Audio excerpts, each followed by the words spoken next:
26장. 정우성은 교도관과 함께 병사로 향했다. 어둠이 내려앉은 복도를 걸을 때마다 발걸음이 묵직하게 느껴졌다. 접견실에서의 만남은 그의 마음속에 아직도 무겁게 자리 잡고 있었고 그 여파는 그의 걸음마다 드러났다. 복도를 가로지르며 그는 창밖으로 비치는 희미한 달빛을 한번 흘깃 바라봤다. 그 빛은 마치 그의 미래처럼 불확실하고 희미했다. 그러나 이내 1팀실 앞을 지날 때 회장이 그를 발견했다. 회장은 그를 보자 곁에 있던 계장에게 조용히 속삭였다. 계장님, 저 친구하고 잠시 얘기 좀 나눌 수 있을까요? 계장은 회장이 가리키는 쪽으로 시선을 돌리더니 이내 고개를 끄덕였다. 아, 그때 그 친구구만. 대단하던데요. 역시 회장님 안목은 틀릴 리가 없죠. 회장은 그 말에 만족스럽게 웃었다. 하하하, 역시 계장님도 참. 계장은 살짝 미소를 띠며 말했다. 그래, 상담실에서 얘기 나누세요. 무슨 일이 있더라도 말씀만 하십시오. 회장은 계장에게 90도로 깊이 고개를 숙여 인사한 뒤 정우성을 데리고 팀실 내 사무실로 들어갔다. 사무실 문이 닫히고 두 사람만 남게 되자 회장은 곧바로 정우성의 안색을 살폈다. 방 안의 차가운 형광등 불빛이 그의 창백한 얼굴을 비췄다. 몸은 좀 어떤가? 회장의 목소리에는 따스함과 동시에 철저한 관찰력이 배어 있었다. 정우성은 고개를 끄덕이며 말했다. 많이 좋아졌습니다. 이제 걱정할 것 없습니다. 그러나 회장은 그 말에 완전히 안심하지 못했다. 젊음이란 좋은 것이군. 그 대단한 혈전을 펼치고도 이렇게 빨리 회복하다니. 그런데 안색이 왜 그런가? 무슨 안 좋은 일이라도 있나? 정우성은 잠시 말을 잇지 못했다. 그의 머릿속에는 여러 가지 생각이 얽혀 있었지만 그중 가장 크게 자리 잡은 것은 자신의 무력감이었다. 아닙니다. 그저 제가 징역에서 할 수 있는 일이 무엇일지 생각해 봤습니다. 회장은 그 말을 듣고 잠시 조용히 그를 바라보았다. 정우성의 진지한 눈빛이 그의 마음을 움직였을 것이다. 이내 회장은 그가 긴장할 필요 없다는 듯 부드럽게 웃었다. 하하하, 벌써 그것을 깨우쳤단 말인가. 아주 좋은 일일세. 어떤가? 다시 출역할 생각은 없나? 자네의 주가가 지금 치솟고 있네. 자네의 출전 머니와 승리 수당을 포함해 1,000만 원이네. 공장에 등기 우표로 챙겨뒀으니 나중에 영치에 두게. 정우성은 순간 이해하지 못해 약간의 당황함이 그의 얼굴에 스쳤다. 영치요? 그게 무슨 말입니까? 회장은 그의 반응에 다시 한번 웃음을 터뜨렸다. 하하하, 역시 초범이라 그런가 보군. 교도소에 맡겨둔다는 말이지. 그렇지 않으면 1,000만 원 상당의 등기를 들고 다닐 셈인가? 그러다 빼앗기기라도 하면 어쩌려고. 정우성은 고개를 끄덕이며 이해했다. 알겠습니다. 회장은 다시 진지한 얼굴로 말을 이었다. 영치된 등기를 영치금으로 세탁하는 방법도 있으니 나중에 내가 알려주겠네. 이번에는 자네가 알아두면 좋을 일이네. 정우성은 깊은 감사의 뜻을 담아 고개를 숙였다. 감사합니다, 회장님. 회장님 덕분에 징역을 잘 풀어나갈 수 있을 것 같습니다. 회장은 고개를 끄덕이며 그를 바라보았다. 자네 능력이지. 자네의 투지, 힘, 능력만으로도 더 높이 날 수 있을 걸세. 정우성은 잠시 망설였다. 그의 눈빛에는 뭔가 말하지 않은 것이 남아있는 듯했다. 그런데 홍철호는 앞으로 어떻게 될까요? 회장은 이 질문에 잠시 생각에 잠겼다. 그의 눈은 빛을 잃지 않았지만 약간의 서늘함이 더해졌다. 출역은 하겠지만 이번 패배로 주가가 하락할 게야. 하지만 자네가 도와주길 바라는가? 정우성은 주저하지 않고 대답했다. 그와 함께 지내다 보니 제법 괜찮은 친구 같습니다. 회장은 그 말을 듣고 천천히 고개를 끄덕이며 말했다. 하하하, 적도 아군도 영원한 적은 없는 법이지. 좋은 선택일세. 홍철호도 이번 격투에서 투지를 보여줬으니 기회를 줄 수도 있겠지. 정우성은 다시 한번 고개를 숙이며 감사의 뜻을 전했다. 감사합니다, 회장님. 회장은 손을 가볍게 흔들며 그의 어깨를 두드렸다. 자네가 갈 길이 아직 멀고도 험하니 그곳에서 다시 만나게 될 날을 기대하고 있네. 그들은 그렇게 짧지만 깊이 있는 대화를 나누었다. 정우성은 다시 무거운 발걸음으로 사무실을 나섰지만 이번에는 그 무거움 속에 결단이 더해져 있었다. 그는 앞으로 펼쳐질 일들에 대한 긴장감과 기대가 교차하는 복잡한 마음을 안고 복도를 걸어 나갔다. 바깥의 달빛은 여전히 창을 통해 그를 비추고 있었지만 이제 그 빛은 조금 더 밝아진 듯했다. 27장. 두 사람은 철문이 무겁게 닫히는 소리를 뒤로 하고 운동장으로 걸어 나왔다. 넓고 텅 빈 공간은 낡은 콘크리트 벽으로 둘러싸여 있었으며 그 위로는 비구름이 짙게 드리운 하늘이 무겁게 내려앉아 있었다. 운동장의 한쪽 끝에는 희미한 노란빛이 스며드는 조명이 깜빡이고 있었고 그들은 무심한 표정으로 그 빛을 향해 천천히 발걸음을 옮겼다. 홍철호는 깊은 숨을 들이쉬며 정우성에게 다가섰다. 유도 기술 좀 가르쳐줘. 정우성의 말은 부드럽게 흘러나왔지만 그 안에는 무언가 단단한 결의가 느껴졌다. 홍철호는 그의 얼굴을 잠시 살피며 눈썹을 치켜 올렸다. 너 타격전도 잘하던데 유도는 왜 배우려고? 정우성은 잔잔한 미소를 지으며 답했다. 어차피 시작한 거 끝을 봐야지. 홍철호는 그의 말을 듣고 코웃음을 치며 고개를 젓더니 작게 한숨을 내쉬었다. 쳇, 너 같은 놈들이 제일 재수없어. 잘난 놈들이 더 높이 오르려 하니까 말이야. 정우성은 그의 반응에 어깨를 으쓱이며 대꾸했다. 그래서 안 가르쳐 준다고? 홍철호는 잠시 생각하더니 장난스러운 미소를 지으며 말했다. 나쁠 것 없지. 대신 너도 태권도 기술 가르쳐줘. 정우성은 약간 놀란 듯 그를 쳐다보았다. 태권도 모르는 사람이 있냐? 홍철호는 눈을 반짝이며 대꾸했다. 요령을 말하는 거지. 어떻게 해야 상대를 확실히 제압할 수 있는지. 정우성은 피식 웃으며 고개를 끄덕였다. 병신 알았어. 운동장의 차가운 바람이 그들 사이를 스쳐 지나가며 두 사람은 나란히 선 채로 서로를 노려보았다. 그들의 눈빛은 날카롭게 교차했고 긴장감이 고조되며 대련이 시작되었다. 홍철호는 먼저 빠르게 몸을 낮춰 정우성의 다리를 겨냥했다. 정우성은 즉각적으로 반응하며 뒤로 물러나 상대의 공격을 피했다. 이어지는 홍철호의 연속적인 발차기는 매섭고 강력했다.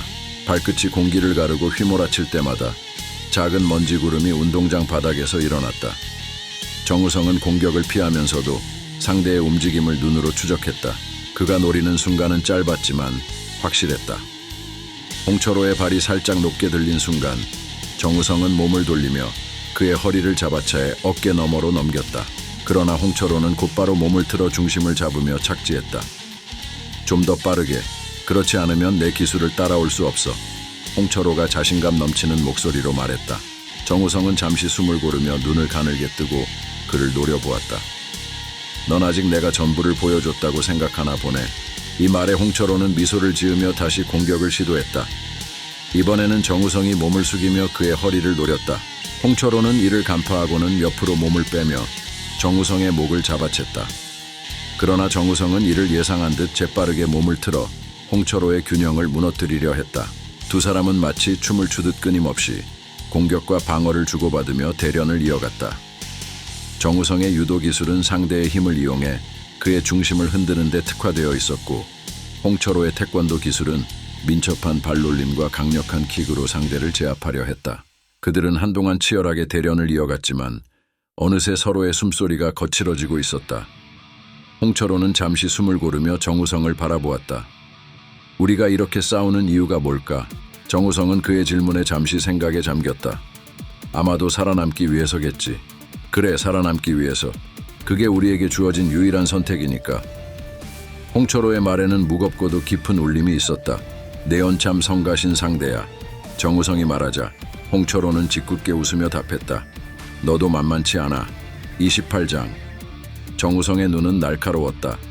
그의 몸짓 하나하나에는 상대를 꿰뚫으려는 결의가 묻어났고 그의 목소리에는 조용한 긴장감이 깃들어 있었다. 홍철호, 다음 상대는 누구야? 언제쯤 다시 링에 설 수 있을까? 홍철호는 미소를 지으며 의자에 몸을 기대었다. 그의 눈빛에는 노련한 검객이 상대의 움직임을 읽듯이 정우성을 탐색하는 기색이 엿보였다. 정말 급하긴 하구나. 뭐, 네가 이제 비급 2위로 랭크된 이상 다음 싸움은 A급으로 가겠지. 그는 짧은 침묵 끝에 고개를 천천히 돌려 정우성을 바라보며 말을 이었다. 그런데 말이야, 너 같은 유망주들이 제일 애매하거든. 정우성의 이마에 주름이 잡혔다. 그의 목소리에는 의심이 가득했다. 뭐가 애매해? 내가 쉽게 질까봐? 아니면 내가 겁 없이 까불다가 당할까? 홍철호는 부드러운 미소를 지었지만 그 미소 뒤에는 냉혹한 현실이 숨어 있었다. 아니, 정우성, 네가 너무 잘하고 있으니까 상대가 도망칠 가능성이 크다는 거야. 정우성의 눈이 번쩍였다. 그는 소리쳤다. 뭐라고? 경기는 원하면 하는 거 아니야. 싸움을 피하는 건 말이 안 되잖아. 홍철호는 미소를 지우고 진지한 표정으로 설명을 시작했다. 여기선 모든 게 단순한 일이 아니야. 교도소에서 벌어지는 격투기 대회, 그걸 왜 한다고 생각해?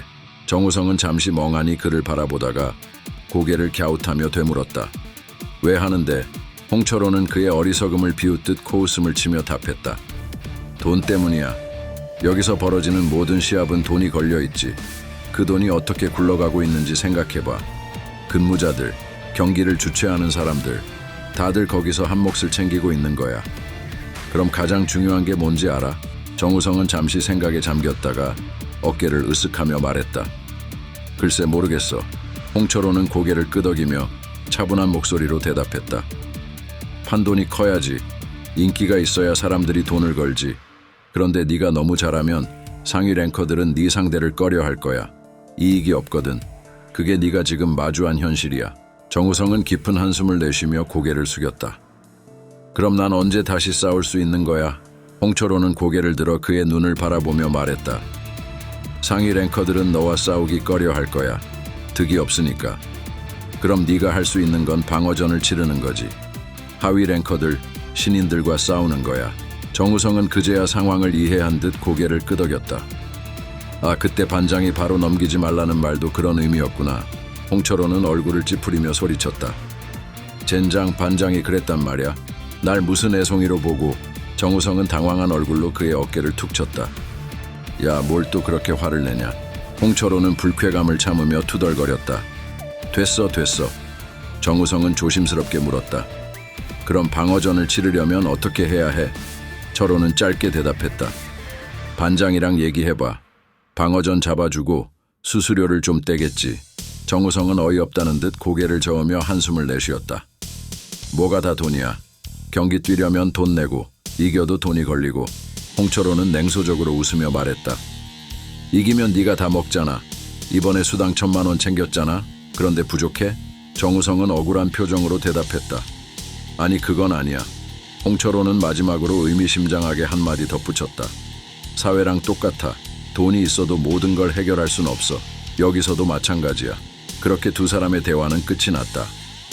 정우성은 가슴속에서 느껴지는 알 수 없는 무거움을 느끼며 다시금 교도소라는 거대한 정글 속에서 살아남아야 한다는 현실을 깨닫게 되었다. 여기서는 모든 것이 게임이고 그 게임의 법칙은 냉혹한 현실만큼이나 가혹했다. 29장. 정우성은 깊은 생각에 잠긴 채 교도소 복도를 천천히 걸어갔다. 복도의 공기는 무겁고 눅눅했으며 벽에는 오래된 곰팡이, 자국이 선명하게 남아있었다. 발밑에서 울리는 딱딱한 신발 소리가 복도 전체에 울려 퍼지며 그의 마음을 더욱 무겁게 만들었다. 그는 반장의 사무실로 향하고 있었다. 복도 끝에서 반장이 서 있었다. 반장의 얼굴에는 친근한 미소가 걸려 있었지만 그 미소는 어딘가 음침한 기운을 내뿜고 있었다. 정우성, 자네가 또 무슨 일로 날 찾았을까? 반장은 넉살 좋게 웃으며 정우성을 맞이했다. 그의 목소리는 친절했지만 그 이면에는 날카로운 무언가가 숨어 있었다. 정우성은 눈을 피하지 않고 반장을 바라보았다. 그의 얼굴은 단단하게 굳어 있었고 결의가 서린 목소리로 본론을 꺼냈다. 반장님, 부탁을 좀 드리려고 왔습니다. 반장은 정우성의 말에 가볍게 고개를 끄덕이며 미소를 유지했다. 그러나 그 미소는 점점 더 날카로워지며 그의 눈빛은 정우성을 꿰뚫어 보려는 듯했다. 오, 그래? 젊은 친구가 당돌하구만. 하하, 바로 본론이라니. 게임을 잡아달라는 거지? 정우성은 자신의 뜻을 굽히지 않고 고개를 끄덕였다. 네, 반장님, 부탁드리겠습니다. 반장은 그제야 조금 자세를 바꾸며 한쪽 팔을 책상에 기대고 천천히 입을 열었다. 말 편하게 하자고, 괜찮지? 네, 그럼요, 반장님. 정우성은 빠르게 대답했다. 그의 마음은 점점 더 초조해졌지만 표정은 최대한 침착하게 유지하려 했다. 반장은 눈을 가늘게 뜨고 무거운 목소리로 말을 이었다. 여기서 살아남으려면 네가 알아야 할 게 있어. 이 교도소는 그냥 법대로 돌아가는 곳이 아니야. 네가 지난번에 3,000명 앞에서 보여준 그 패기와 실력, 그걸 보고 누가 너랑 붙으려고 하겠어? 상대방이 겁먹는 건 당연한 거 아니겠어? 정우성은 반장의 말을 들으며 입술을 깨물었다. 그가 진심으로 싸움을 원했다는 걸 반장이 알고 있다는 사실에 긴장이 더해졌다. 그래서 부탁드리지 않습니까? 제가 수수료를 드리면 되나요? 그의 목소리에는 간절함이 묻어 있었다. 반장은 웃으며 머리를 가볍게 흔들었다. 얘 봐라, 나를 뭘로 보는 거야? 그게 중요한 게 아니야. 정우성은 반장의 반응에 답답함을 느끼며 한숨을 내쉬었다. 그럼 어떻게 해야 합니까, 반장님? 전 싸우고 싶습니다. 반장은 잠시 생각에 잠긴 듯 눈을 감고 고개를 끄덕였다. 그 후 반장은 천천히 입을 열며 비밀스러운 제안을 건넸다. 내가 요즘 신경 쓰이는 놈이 있어. 그놈 좀 처리할 수 있겠나? 그러면 내 부탁을 생각해 볼 수 있지. 정우성은 그 말을 듣고 순간 당황했다. 그는 반장의 말뜻을 정확히 이해하지 못했다. 무슨 말씀이신지요? 반장은 점점 더 목소리를 낮추며 정우성의 얼굴을 똑바로 바라보았다. 적당히 손 좀 보라는 거야. 너라면 충분히 할 수 있겠지. 정우성은 내적 갈등에 휩싸였다. 그는 반장의 제안이 위험하다는 걸 알았다. 그러다 걸리면 징벌받는 거 아닙니까? 구독, 좋아요 감사합니다.